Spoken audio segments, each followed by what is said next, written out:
For us, it's mostly about the taste, but then all the benefits ripple off. If the food doesn't taste good, people won't eat it.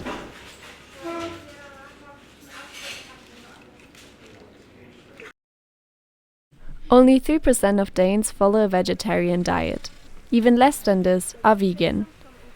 Daniel is part of this minority and decided to encourage more people to eat plant-based by opening a vegan restaurant called Plant Food. It started with 1 day a week, like Meatless Monday, and I was like a big foodie and a big food fan, so every Monday became more exciting to make food because I have to turn the whole thing upside down. So instead of going to the meat aisle first and then back to the vegetables, you started with the vegetables. Add salt to remove most of the water. In the kitchen, Daniel shows us how he prepares mushrooms as a meat replacement.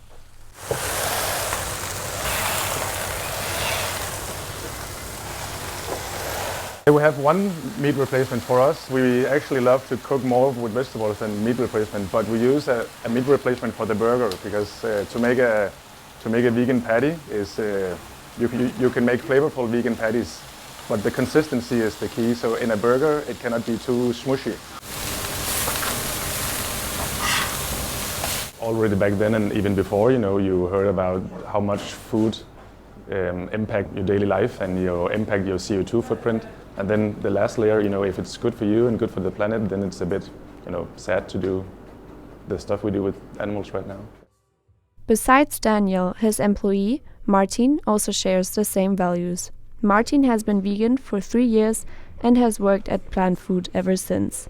If you give me 1 minute, I will be with you. Thank you. Well, there is plenty of reasons. I mainly have 3. As a health approach, like plant-based diet is a bit more healthy and less invasive to my body, as I tested. From a philosophical way, in the sense of like why our society is okay with eating cows but not eating cats or dogs. So I don't see, I think it's called speciesism. I don't see difference between animals. All they have the same rights. And from a environmental point of view of like the CO2 emissions produced by a vegan diet are considerably lower. To get more people interested in eating plant-based, Daniel's main focus is the taste of the food. So if you just remove the cheese or the dairy, you will lose a lot of flavor and have like a bland meal if you go out and eat. So for us, it was the opposite around. We want to build up the food around plant-based products. The customers agree. Normally I don't like a burger at all. But the burgers here are really, really good. And you don't have this, if you have been to everybody's laughing. You've had a McDonald's something, then you are like, But here it's just really, really nice.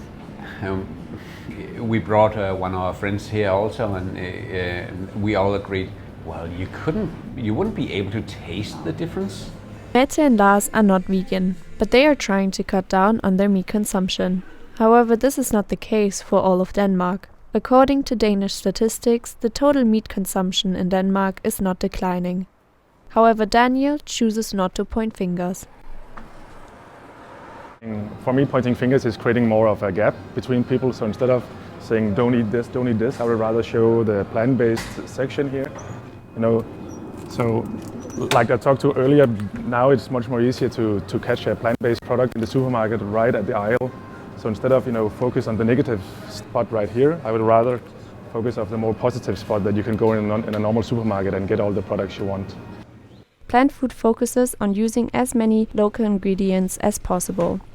Most of our vegetables will come from Økolad, a small grocerist here in Tilst, and he tries to source as local as possible. And if it's not possible, then he will reach out for Europe, but not across Europe. Yeah. What do you hope to change with this restaurant? Maybe the last point I said, like it should be easier for if you want to have a full plant-based meal to go out and eat without having, taking compromise with the taste of the food.